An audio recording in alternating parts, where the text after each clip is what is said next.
Okay, candidate nights. Candidate nights is where you can have a lot of fun. The rest of this sounds like work. It's not really that much work, but the candidate night is where you can have a lot of fun. I have a personality flaw. I like to win. I also like to see politicians squirm a little bit.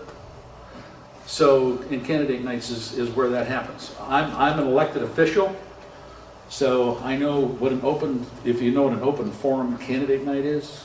Open forum is where the people are asking questions directly to the candidates. The questions aren't filtered through a political committee or through a political party. This is just straight interaction between the people and the people that run for office. Okay, I'll be talking about the Ohio 18th District because that's the one I'm using as this example. In 2010, we had 6 Tea Party groups that got together. We selected 4 cities in our district. The district covered 17 counties in Ohio. It was the largest district in the state.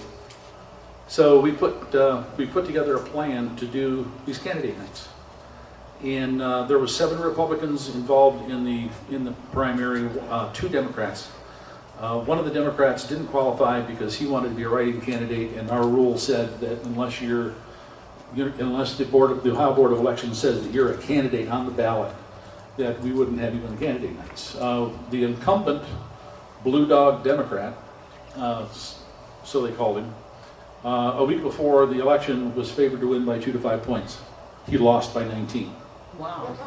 And a lot of the Republicans won in Ohio by fairly decent numbers, but this particular event that we did, these 8 events that we did, were rather unique. Okay, the incumbent was a no-show on all 8 of the candidate nights. The Democrat didn't want to show up because he knew he was going to get crucified one way or the other. When we invited him, we called him up. All of the people we called them, we got very little response. We emailed them, we got 1 more response. So we decided we need to put these people in a corner where they can't wiggle. What we did is we sent certified return receipt letters to all of them, inviting them, and we told them in the letter, if you don't show up, you're going on the voter guide as refused to answer the people's questions in nice big red letters. We got all of them agreed to come, except the Democrat. All of them agreed to come within 12 hours. So when you're going to do one of these things, you have to do it in a way where they have no room to wiggle at all. You have to really put them in a position where if they don't respond to you, there's going to be negative consequences. Because otherwise, they'll just ignore you. You're nobody. Okay? That's what you have to do. You have to basically treat them like children. Where if you don't do what we want you to do, there's going to be some bad consequences. Okay, we had 6 candidate nights. Actually, we had 8 candidate nights. We had a lot of the people that attended our candidate night saying how great it was because it wasn't controlled and the people got a chance to grill with the candidates. We were keeping records of our website and who hit it. We filmed all of the events and put the events on the website. You could watch as many of them as had occurred in the past on the website. After we did the first night it ran fairly long, and there was 350 people there. And after we did it, we noticed that within 12 hours, the Republican National Campaign Committee had hit it, the Democratic National Campaign Committee hit it, DNC hit it, the RNC hit it, AFL-CIO hit it, SEIU hit it. And we're going, what's going on here? You know, this thing wasn't advertised outside of our county, and all of a sudden we're getting all this exposure. What's going on? And within another 24 to 36 hours, we saw donors hitting it, campaign consultants hitting it, campaign managers hitting it, and we're going, whoa, what's going on? You know, this is a couple Tea Party groups putting on a campaign night, you know, for candidates in a primary. And after doing some analysis, we kind of figured out what happened is that because of the way we did the candidate night, and it was the people asking questions directly of the candidates, and because this thing was scheduled to go for 4 hours and went for 4 hours and 45 minutes. Wow. And only 2 people left out of 350. They were really engaged. The people that were making money off of these campaigns we were short-circuiting their venues. We were saying, you don't need a campaign manager or the media to spin what these people are saying. You know, we're going to let the people talk to the candidates and put it up for everybody to see. And the campaign managers are saying, wait a minute, we can't spin the responses now because the information's out in public. And the media loved it because there was contention going on, and they feed on that. You know, because what happens is each candidate, a lot of times, after the first couple, the candidates figured out, I'm going to run my guy in there in the audience, and I'm going to ask the embarrassing question of how this other guy voted. So this drives everybody out. Because everybody's trying to take the other guy down, and in the process, everything gets exposed. How you voted gets exposed, what you said in a speech gets exposed. So, and here again, I'm in a public office. I'm a school board president. I had to run for office, and these open forum debates are grueling. I mean, they're grueling, because you have to be able to defend your positions no matter what. So, and that's what we found out from watching who was hitting these things. We were short-circuiting a lot of these people's ability to make money or influence the vote, and that's why we were getting so much visibility. After we did the general election candidate night, we compiled 65,000 voter guides, and we sent those out in Sunday newspapers.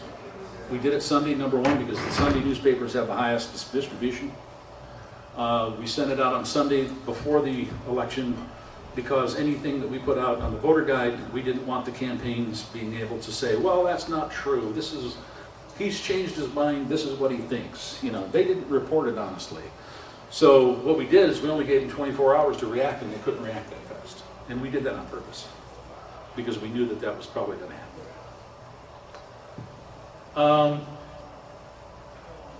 We also distributed voter guides door to door in some high population density areas, and we also did some phone banking as far as telling population groups on what the answers were to the questions that we asked. What do you mean when you talk about the cost? And did you use empty chair technique too?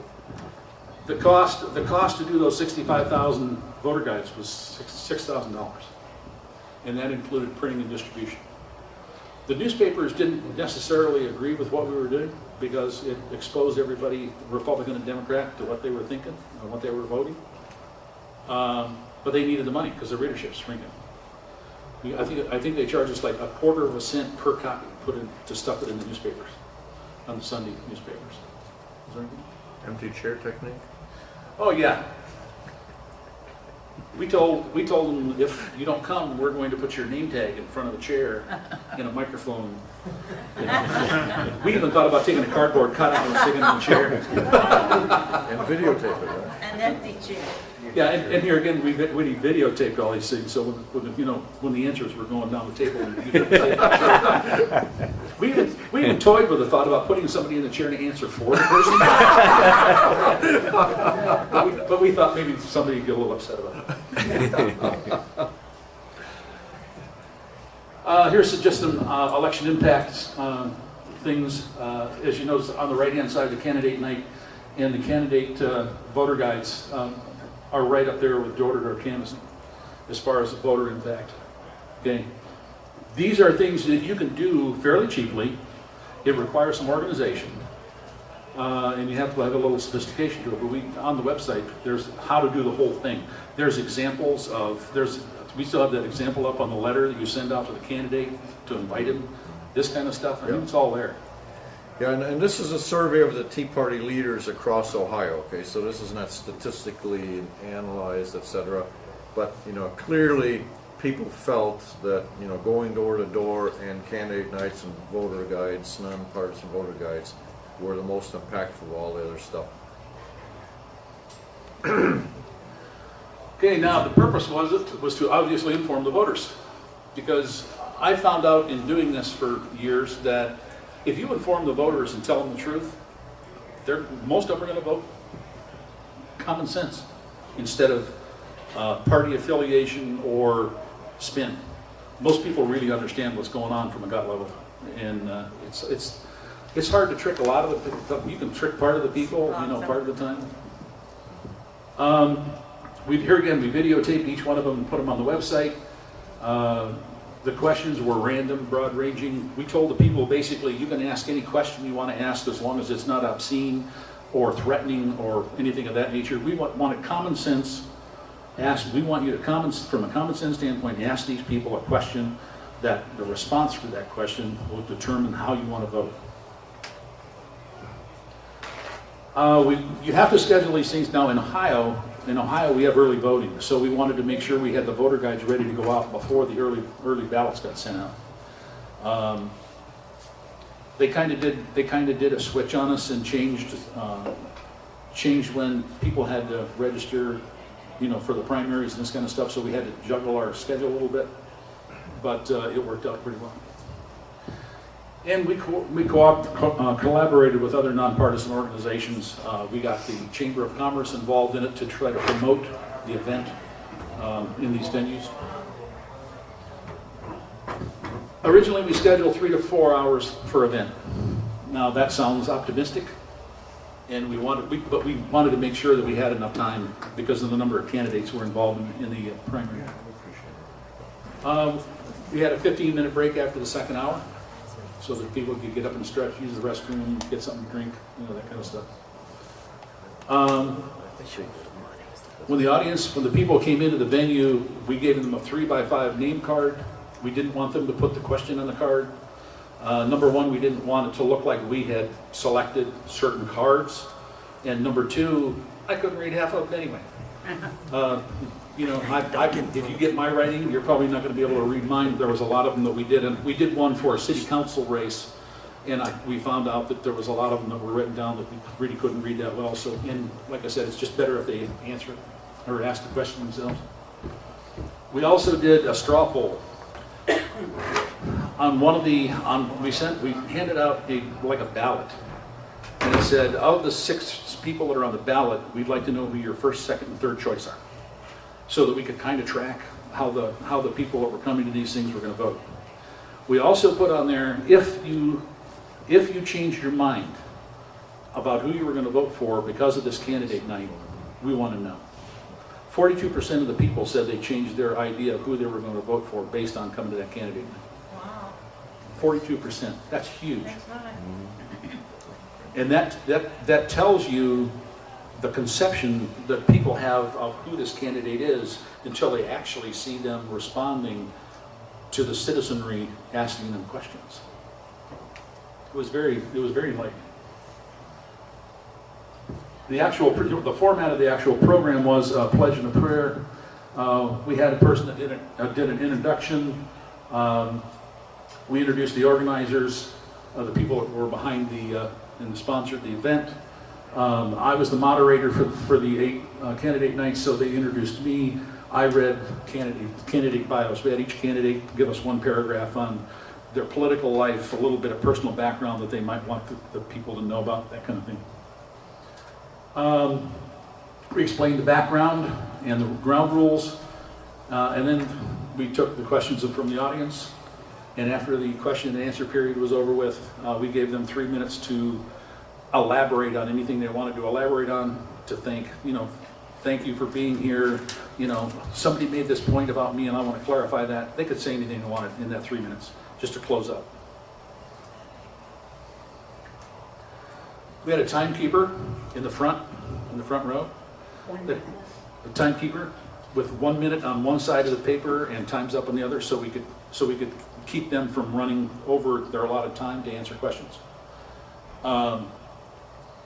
I didn't cut them off real fast when time was up. I'd wait till they took a breath and then I'd cut them off. Because some of them were very long-winded. Yeah. We gave them 15 to 20 seconds to finish their thought. You know, we just didn't want them going on and on. Because here again, we thought we were under a time constraint. The cards with the names on were randomly selected. We said you can only have questions, not comments. You could have a comment as long as it supported your question. You could say, you voted this way on this bill, and then ask your question. You could make a statement. But you couldn't just make a statement like, I think we ought to get out of the UN, because you get some of that stuff. You know, you're getting a large and varied group of people in the audience. We gave them 30 seconds, the people 30 seconds to ask their questions. When I called a name, somebody came over with a microphone, and you'd never give a microphone to somebody in the audience. You hold the microphone out and say, what's your question? that way, if they start to ramble, you can pull it back.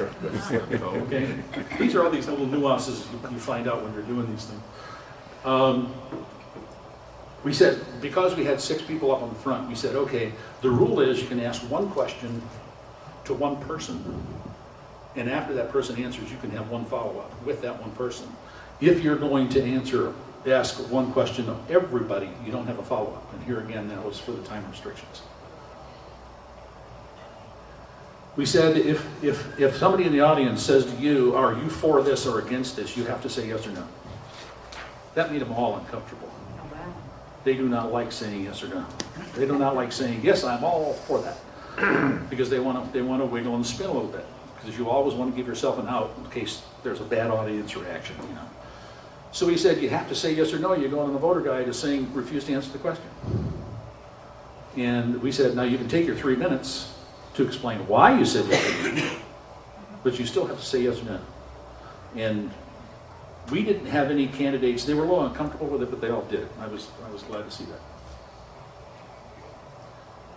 Okay, there's a candidate in town hall section under candidate nights on the website. Voter guides, we use the Abigail Adams voter guide, and the Abigail Adams project is a website that has voter guides, sample voter guides on them. We changed the voter guide for this for a federal congressional district. We added 4 questions to the one that they had because there were some issues that we wanted the people, the candidates asked about those 4 issues. Abigail Adams, they're trying to get people that'll work with them to mail out voter guides and make sure they get back. So if you have that kind of inclination, you can go on the Abigail Adams website and sign up to be a volunteer. There's the states that are looking for people. This is a sample of a voter guide, of their voter guide. The top one was healthcare, then it went to federal authority, economy, abortion, marriage, immigration, environment, taxes, education, national security, and public trust. It's fairly broad ranging. The O and the S's are oppose or support. As you can see over in this area right here, it's hard to read because it was in red on the original, on the voter guide, that they refused to answer the survey. And that was the incumbent Democrat. And the other one was, they didn't respond. When somebody didn't respond, sometimes they'd send you the voter guide back and they wouldn't respond to a couple of the questions. And we put, didn't respond to the question down in the voter guide.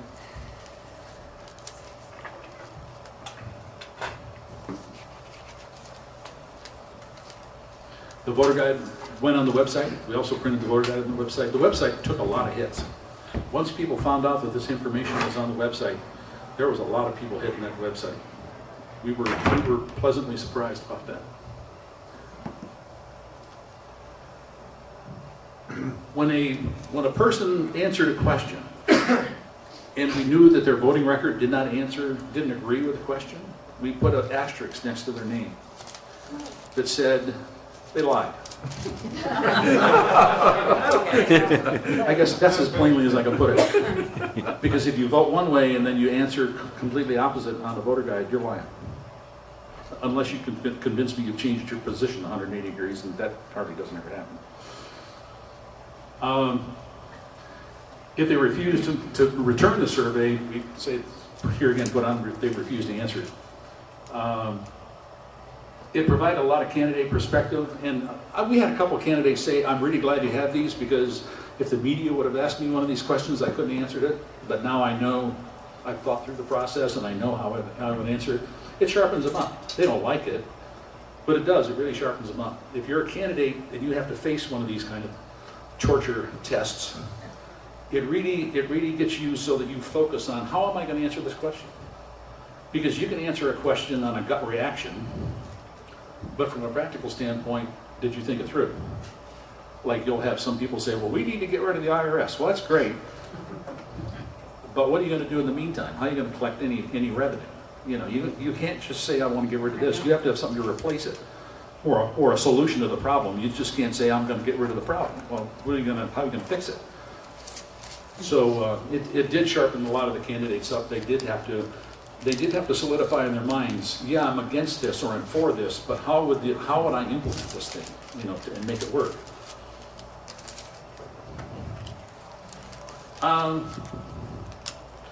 We had some people call us up and say, I normally don't vote, or a lot of times I don't know how to vote, and I really appreciate the fact that you put this thing out there that told me each one of the candidates and how they stood in each one of these positions. So you can actually increase voter turnout with a voter guide, because a lot of people, quite frankly, who don't follow politics at all, they don't know. I mean, my mother was one of these people. She said, I don't know where they stand on any of these things, so I'm just not going to vote for them, you know, or against them, either way. So you're really doing a community service by going. These are some positions that the Abigail Adams Project are looking for.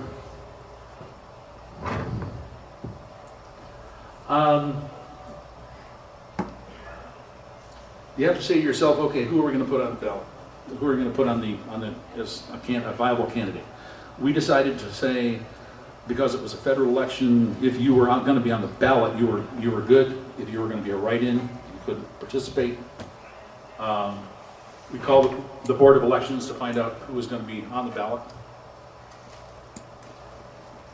Here again, the invitations were sent registered, return, receipt, mail, written request, returned.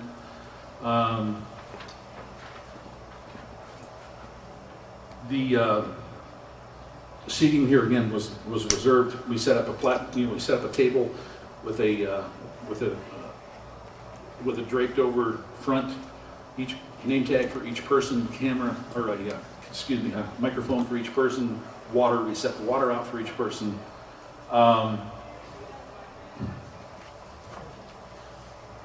You have to figure out when you're going to do this because of scheduling issues. You have to get a venue, find out when they're going to be available, all that kind of good stuff. That you have to do that. And how many in your district? How many are you going to do? You know, if you're in a small area, like if it's a mayoral contest or a city council contest, a lot of times you just need to do one of them. You know, in that general area, because you don't have a very large area to cover. You can do that. As far as the organization is concerned, these are some of the things you have to think about. How are you going to communicate with the candidate? And here again, letters with the return receipt is the best way, because that's where you're going to get your best answers back. How are you going to interface with the press? How are you going to do your press releases? How are you going to advertise the event? Who's going to be the moderator? Security. We hired off-duty policemen to do security for each one of our events. And are you going to videotape the event? We hired a person to videotape all the events so that we could put them up on the website. And then you have to have your website. Who's going to design your website? What are you going to put on the website? So these are the things you do and determine in preparation before you actually start to plan it. Here again, the venue is, you have to have a venue that has enough people or enough seating for what you're going to do. If you were going to do something for a congressional seat, this room might not be adequate. When we had our first one for the primary, the Democrat and Republican Women's Committee, they normally had a candidate night, and they received maybe anywhere between 25 and 35 RSVPs that came. We had 350 at the first one we did.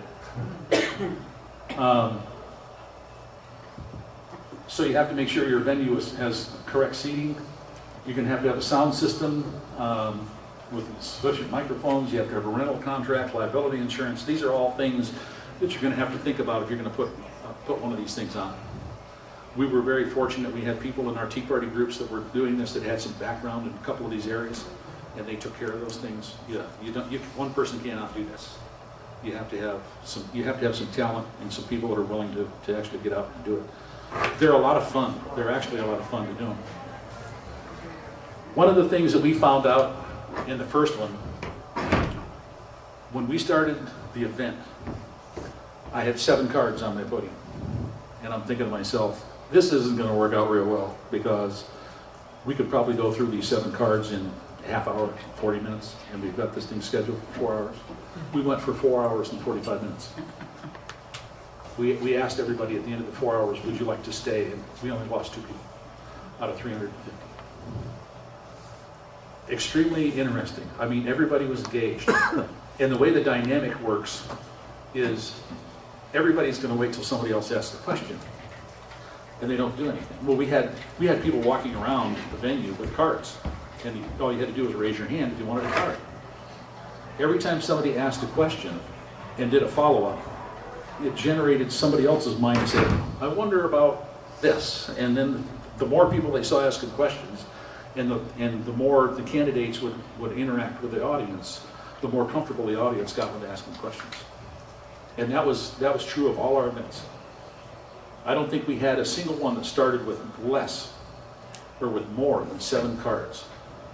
And normally we actually ran over the 4-hour time frame. Now that wasn't the case in the general election.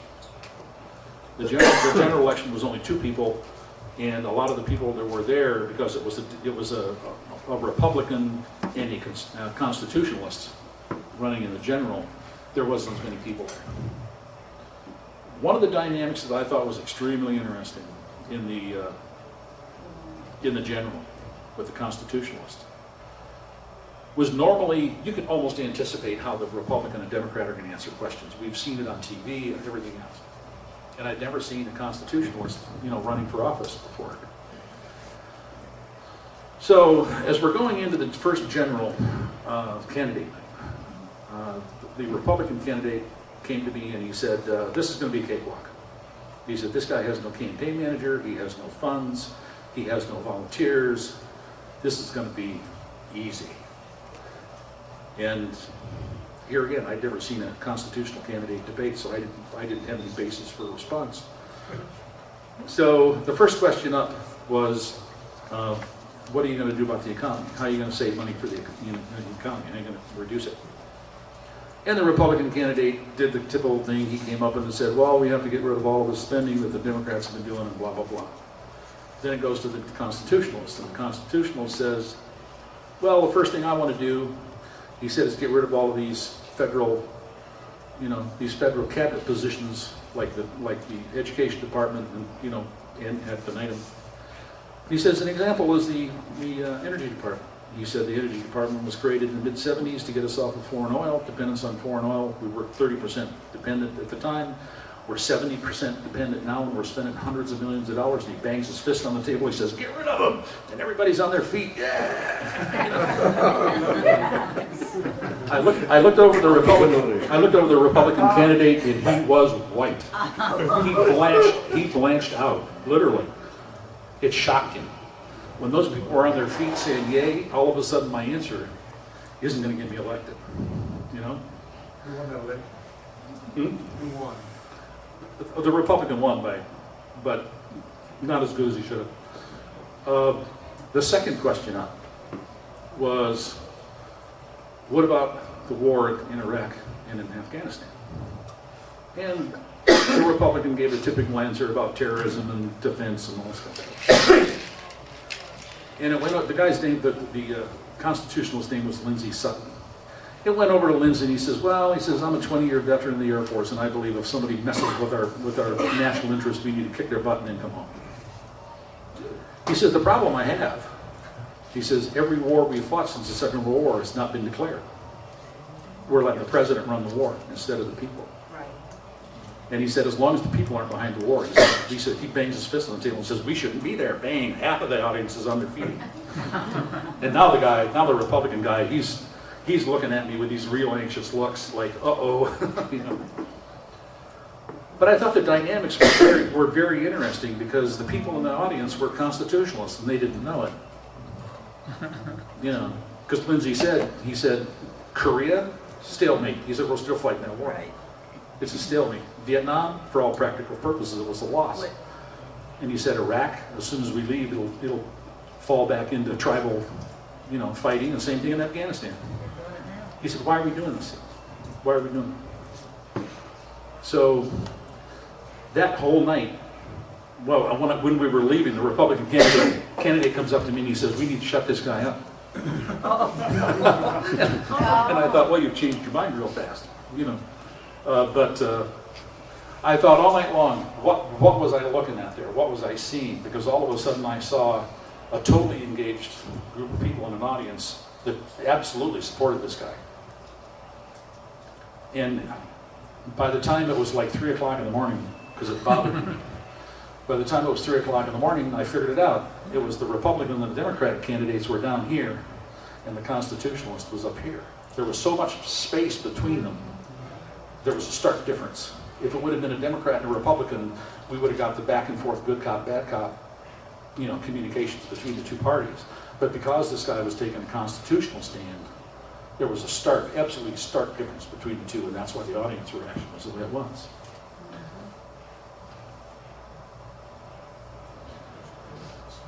Okay, publicity.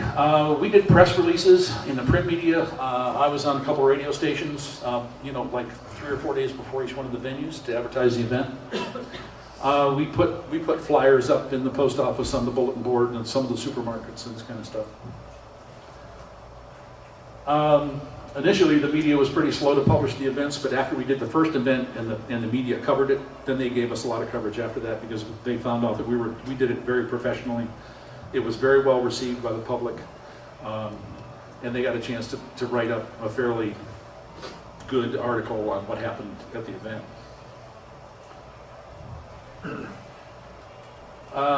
Funding. We actually asked for donations. We had some tables set up in front of the event where some of the Tea Party groups were handing out literature. The Republican Party was handing out some literature that we invited the Democrats. They didn't show up. We made the whole thing very nonpartisan because we knew the audience. We knew how they were going to vote anyway. I founded a 912 project in our county, and I've always told our people, I said, we're not going to endorse candidates, but we encourage all of you to go work for one. Because we knew how everybody in our organization would vote anyway. So we just encouraged them to vote for the candidate they supported. Of course, they supported Republicans most of the time. Here again, security, we hired a local police force, and when we put up the videos on there, we didn't put up clips like a YouTube thing. We put up the entire 4.5 hours, 4 hours. There were people that hit it and would watch it for a half an hour, 40 minutes, and drop off. So, we had about 10% would watch the whole thing. But I think that even if you only watched it for 45 minutes to an hour, you got a lot of answers to your question. Warren, you may want to talk about the copyright restrictive issue that you ran into. Yeah, we copyrighted the videos, and we copyrighted the videos. One of the candidates was a lawyer. She files a lawsuit because what she did was she took video clips. She took sections of the video of her responses and put them on her website, her campaign website. And we said, you can't do that. These things are copyrighted. And she said, my political free speech is more important than the copyright law. Well, right then and there, I wouldn't be voting for her. So the videographer was threatened, was actually served with a lawsuit, a cease and desist lawsuit, to keep him from forcing her content to be taken down. So there's a possibility you're going to get into that.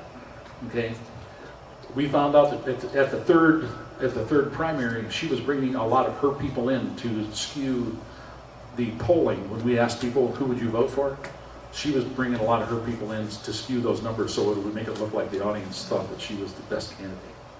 So she was manipulating the system. There's unintended consequences to what you're doing, and there's people that are going to try to get around, that are not totally honest, that are going to try to get around and use you for their own personal benefit. One of the things that she did say in one of the candidate nights, one of the questions from the audience was, what are you going to do when you get to Washington? And when it came to her, and she was fairly savvy, she said, well, one of the things I'm going to do is, she says, I'm going to take all of the people that are waiting for me in the office, all of my staff that is provided by the Republican Party. She says, I'm going to fire all of them.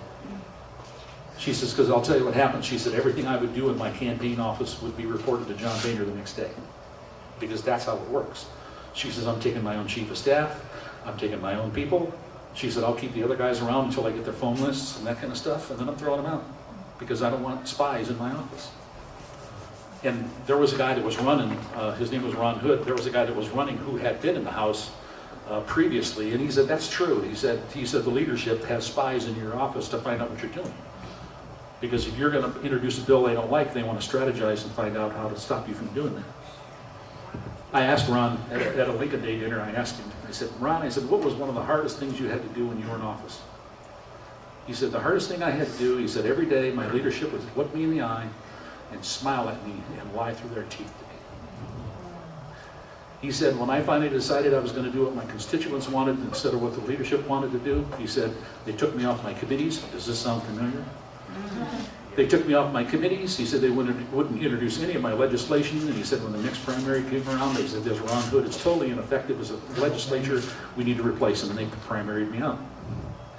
And he said, that's what you're having to deal with. He said the leadership determines who gets elected. Okay? During the primary candidate nights, there was a gentleman that was running who had been in Bush's agriculture department, and he was running for the office.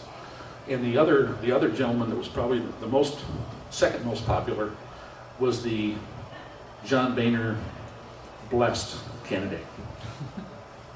And after the second debate, Fred comes up to me and he says, you'll never guess what Boehner did. I says, what? He said, he fired my campaign manager. Now, Fred had already spent $30,000 or $40,000 for his campaign manager. Campaign managers don't work for, they're paid by the candidates, but they work for the party, on both sides. The party endorses them, recommends them, and this kind of stuff. And if the party says you're not going to work as a campaign manager for the Republican Party, you're not going to. So, at the next event, which was about 4 or 5 weeks later, before the event started, he said, Boehner did it to me again. I said, what do you mean? He said he fired another campaign manager. I said, what happened? He said, I'm having dinner with his campaign manager, and we're strategizing, and he said a guy's phone rings, his cell phone. He said he holds it up to me, and he says, should I answer the call? And John Boehner's name was displayed on the display. He says, sure. He says, I know what it's about. Go ahead and answer it. So the guy answers the phone call, and when he hung up, Fred said, he told you to dump me, didn't he? He says, yeah. And he did it because he wasn't the blessed guy. Boehner didn't want this guy to win, period. Because he knew that the guy that he wanted to win was be a go along, get along. So he said to the campaign manager, he said, go home and think about it, and he said, call me back and let me know what you're going to do. And he called him back about 7:30 in the evening. He said, Boehner called me again and told me I'd never work again if I didn't dump you. And he said, I got to make a living. So he dumped him. Now, this guy lost by 194 votes out of 600,000 person district. They had to do a recount because the margin was so slim. They had to do a recount. Every other party-backed candidate in Ohio that was running in a congressional district won by at least 5,000 votes margin. And he only won by 194. And he attributed to the candidate nights and the voter guides. The constitutional candidate. Most of the constitutional candidates in Ohio only got maybe 3%, 3.2% of the vote. Lindsey got over 6%. And he spent $20 on his campaign. Okay? So that shows you the kind of influence and power you can have just by getting the people in and having them talk to these candidates. And just take the cuffs off, let them ask whatever questions they want to ask, and just let the dynamics run on their own. Don't try to filter the questions, don't try to control the answers. It's really a fantastic and fun way to really educate the general public. Is there any questions? Thank you very much. Thank you. You're gonna do it? Could you tell us how this ties in with what Peter was talking about as far as staying nonpartisan and? Yeah. Yeah, when you do these things, you don't want to get in trouble. You don't want to get in trouble with the FEC because you're not a PAC. And you don't want to be accused of supporting a candidate because then all of a sudden the feds come in and they say, okay, let me see your books and all this kind of stuff. You make these things totally nonpartisan. Like I said, when the people have the information, they're going to vote the right way. So you keep it nonpartisan. We didn't support any of these candidates. All we did was tell the people, give the people the opportunity to really find out what these guys were about. What you do to them too is you tell them, we're not telling anybody that you're not showing up. So there's going to be a lot of people that are going to expect you there, and they're going to be ticked when you're not. And have the empty chair though with the nameplate. I mean, we hear that again and again from people who've done this stuff. It's very effective. Just the threat is effective to make them show Here, up. let me give you a concept, okay? And this sounds a little harsh, but this is reality, okay? If you're going to take a hostage, you got to be willing to kill a hostage. Okay? Okay? Because if they don't think you're going to kill the hostage, they won't pay the ransom, right? You have to make these people believe that if they don't play your game, you're going to hurt them bad. And you can.